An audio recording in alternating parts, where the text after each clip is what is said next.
ان elites کا گٹھ جوڑ ہے انٹرنیشنل ایلیٹس کے ساتھ، اور وہ دونوں ایلیٹس مل کر ایک اسٹرکچر بناتے ہیں اور دونوں کے مفادات حل ہوتے ہیں۔ لوکل ایلیٹس یہ کالونائزرس ہیں، انہوں نے اپنی مختلف شہر بانٹے ہوئے ہیں، یہ شہر فلانے کا ہے، یہ شہر فلانے کا ہے، وہ صوبہ فلانے پارٹی کا ہے، یہ صوبہ فلانی پارٹی کا ہے، تو آپ کو ایک کالونائزیشن نظر آتی ہے۔ تو یہاں پہ ان کی حکمرانی رہتی ہے اور وہ یہاں پہ اپنے روب دبدبے اپنی اتھارٹی کے ساتھ چل رہے ہوتے ہیں اور قانون کو کچھ سمجھ نہیں رہے ہوتے ہیں۔ انٹرنیشنل ایلیٹ کا جو اصل مقصد ہے کہ پاکستان ڈیپینڈنٹ رہے، اور اس کے ساتھ ساتھ پاکستان کے اندر ایک مایوسی اور ایک نا امیدی پیدا اور یہاں سے ڈرین ہو، تو ان کے بھی مسائل حل ہو رہے ہیں۔ تو ان دونوں نے مل کے ایک اسٹرکچر بنایا ہوا ہے،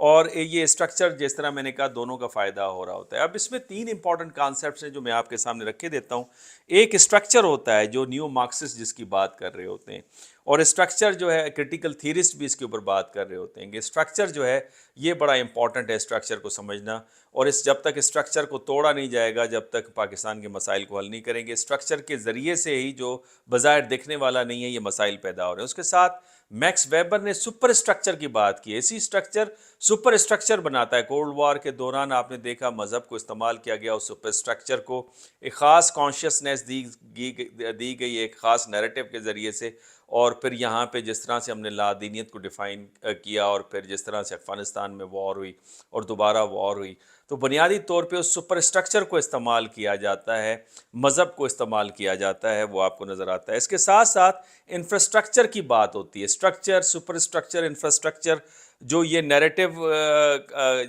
جو مارون نے یہ بات کی ہے، اسپیشلی جو مٹیریلسٹ ہیں انفراسٹرکچر کے ذریعے سے، جس طرح سے مارکس نے بھی بات کی، اگر آپ کے پاس انفراسٹرکچر یا موڈ آف پروڈکشن اس طرح کا ہے تو اس سے آپ کا پورا دوسری جو پریویلنٹ کنڈیشن ہے جس میں اسٹرکچر اور سپر اسٹرکچر ہے وہ وجود میں آتا ہے۔ تو لہٰذا ایک نیریٹو کو کنسٹرکٹ کیا گیا، ایک کانشیسنیس دی گئی جس کے اندر وائلنس جو ہے وہ جائز قرار دیا گیا، اور یہی وجہ ہے کہ رانا ثناء اللہ نے کہا کہ اب اس حد کے اوپر ہم آ کے پہنچیں جہاں پہ یا وہ رہیں گے یا ہم رہیں گے، اور دونوں میں سے کسی ایک کی نفی ہوگی اور ایک کی بقا ہوگی، تو وائلنس کو یہاں پہ جائز قرار دیا جاتا ہے۔ اس طرح کی کانشیسنیس کریٹ کی جاتی ہے مختلف نیریٹو کے ساتھ، یہ اس اسٹرکچر کا حصہ ہے۔ اور یہ اسٹرکچر جو ہے بنیادی طور پہ اس وقت جو جنگ چل رہی ہے پاکستان کے اندر، وہ یہ کہ ایک ایلیٹ ہے اور ایلیٹ کے اندر ایک نئی ایلیٹ شامل ہونے جا رہی ہے، پاور میں شیئرنگ مانگ رہی ہے، اور اس شیئرنگ کو روکنے کے لیے آپ دیکھ رہے ہیں کہ جو پرانی ایلیٹ ہے وہ ان کے اوپر اپنے پاور کا استعمال کر رہی ہے۔ ماضی میں اس طرح کی بہت ساری مثال ملیں گی۔ ایک کمیونٹی اگر کسی خاص حصے میں دنیا کے آباد ہوئی تو دوسری کمیونٹی کو انہوں نے روکا ہے۔ مثال کے طور پہ امریکہ کو آپ لے لیں، وہاں پہ اگر پہلے برٹشرز آئے تو انہوں نے فرینچ کو روکا، فرینچ آئے تو اٹیلینس کو روکا، اٹیلینس آئے تو جرمنس کو روکا۔ یہاں پہ پاور شیئرنگ کے اوپر ایک نئی کلاس جو ہے وہ وجود میں آ رہی ہے، اور اسی طرح سے جو پرانا اسٹرکچر ہے اس کو چیلنج پوز ہو رہا ہے۔ لہٰذا یہاں پہ تھیسس اور اینٹائی تھیسس جس طرح ہیگل کہتا ہے دونوں کا آپس میں ٹکرا ہو رہا ہے۔ این ممکن ہے ہم سینتھسس کی طرف جائیں ایوولوشنری پروسیس کے ذریعے سے، این ممکن ہے سب کچھ ڈسمنٹل ہو جائے، اور پھر پاکستان کو سنبھالنے کے لیے اگر ایک پولیٹیکل پارٹی یا کوئی فرد واحد آئے تو وہ اس کو نہ سنبھال سکے۔ یہ دونوں پاسبلٹیز ہیں۔ یہ اسٹرکچر جو ہے وہ پاکستان کو کس طرح سے ڈیپینڈنٹ رکھتا ہے، اس کی چند مثالیں میں آپ کے سامنے رکھ دیتا ہوں۔ مثال کے طور پہ ویکسینیشن کے بارے میں مجھے پتہ چلا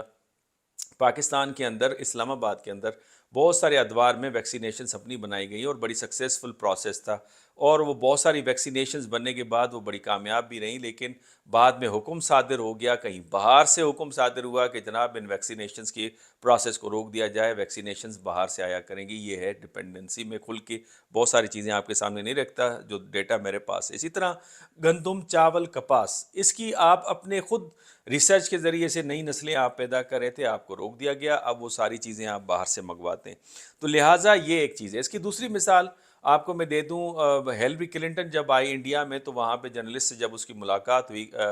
چند سال پہلے، جب ڈیموکریٹس کی حکومت تھی، اوباما کی جس وقت حکومت تھی اور یہ اسٹیٹ سیکٹری تھی، تو وہاں پہ انڈین میڈیا نے انہیں گرل کیا اچھا خاصا، اور جب وہ پاکستان آئے انہوں نے کہا میں نے الگ الگ میڈیا سے نہیں ملنا، سارے میڈیا کے لوگ جمع ہو جائیں، اس میں سے 4 5 6 اچھے جو میڈیا کے لوگ تھے یا اوپر والے جن کو سمجھا جاتا تھا ان کو بلا لیا گیا، جس میں حامد میر صاحب بھی تھے، اور انہوں نے بھی ان کو گرل کیا۔ بعد میں اٹھنے کے بعد انہوں نے کہا کہ ہم نے اچھی انویسٹمنٹ نہیں کی پاکستانی میڈیا کے اوپر۔ اس کے بعد کچھ $1 ملین آئے، میڈیا میں تقسیم کیے گئے۔ اس کے بعد آپ دیکھتے ہیں ڈان نیوز ہو یا جنگ ہو یا جو بھی ہو، آپ کو نظر آتا ہے کہ وہ اس طرح سے کرٹیکلی چیزوں کو نہیں دیکھ رہے یا نہیں لکھ رہے یا نہیں بیان کر رہے جس طرح سے ماضی میں ان کو کیا جاتا تھا، تو کیا ہو گئے؟ وہ کمپرومائز ہو گئے، اور اس طرح سے پاکستان کا جو نیریٹو ہے وہ کمپرومائز ہوا ہے۔ اسی طرح سے اگر آپ دیکھیں کہ اس وقت جو ہم ہیں آپس میں پاکستانی، جو کبھی ایک پارٹی کو برا کہہ رہے ہیں، اداروں کو برا بھلا کہہ رہے ہیں، بنیادی طور پہ نہ اداروں کو برا بھلا کہنے کی ضرورت ہے، نہ پولیٹیکل پارٹیز کو برا بھلا کہنے کی ضرورت ہے، یہ ایک ٹرک کی بتی کے پیچھے ہم لگے ہوئے ہیں۔ جو ریئل پرابلم ہے پاکستان کا وہ اسٹرکچر ہے، اور وہ اسٹرکچر ایلیٹ کیپچرنگ نے قائم کیا ہوا ہے۔ اس ایلیٹ کیپچرنگ کو دھچکا لگ رہا ہے کہ پاور شیئرنگ کے اندر ایک اور گروپ آ رہا ہے، اور پاکستان کے جو پاسبل سناریوز ہیں وہ میں نے آپ کے سامنے رکھ دیے۔ ایک سناریو یہ ہے کہ ان کا ٹکراؤ ہوگا، دوسرا سناریو یہ ہے کہ یہ آپس میں ان کی پاور کوئی ڈیل ہو جائے گی، ان کو نیا ایگریمنٹ آ جائے گا، جس کو میں کہتا ہوں کہ اس وقت کرائسس مینجمنٹ چارٹر کی ضرورت ہے، مل بیٹھ کے اس مسئلے کو حل کریں اس سے پہلے کہ یہ بھی دیر ہو جائے۔ تو لہٰذا جو اسٹرکچر ہے اس کو جڑ سے اکھاڑنے کی ضرورت ہے۔ اب اسٹرکچر کو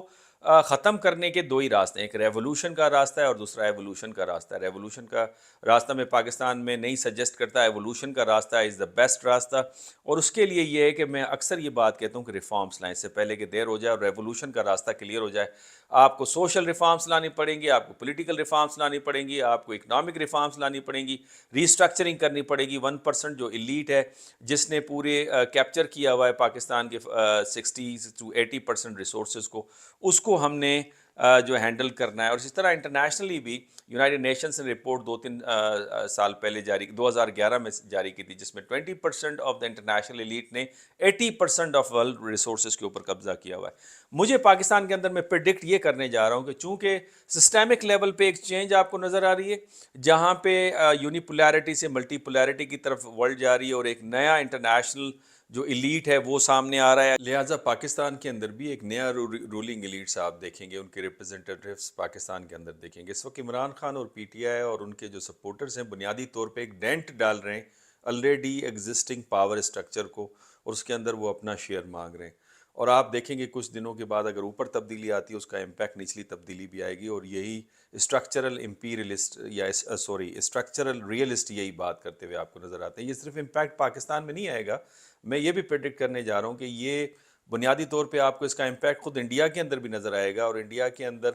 بھی 2 لیولز پہ آپ کو ایک نظر آئے گا۔ ایک تو اوپر جو سسٹیمک لیول کے اوپر انڈیا نے الائنمنٹ کی ہوئی ہے ایک پاور کے ساتھ، اور دوسرے پاور گروپ کو انہوں نے اگنور کیا ہوا ہے، حالانکہ ان کا ٹریڈ انٹریکشن جاری ہے، لیکن اس کے باوجود بھی اس کا ایک آپ کو امپیکٹ نظر آئے گا جب دوسرا گروپ آف پاور جو ہے اپنا انفلوئنس اس پورے خطے کے اندر گین کر لیں گے۔ اور اس کے بعد خود انڈیا کے اندر بیکاز آف اکنامک گروتھ جو ایک کلاس سسٹم، جو مارکس کا آرگیومنٹ ہے، کلاس سسٹم وجود میں آئے گی، وہ جو اس کی وجہ سے ایک چپ کلیش ہے، کلیش جو ہے وہ آپ کو نظر آئے گا۔ اور میں پریڈکٹ کرنے جا رہا ہوں جو اسپیشلی جو نارتھ کی ریاستیں امریکہ انڈیا کی، اس میں آپ ایک انسرٹینٹی اور ایک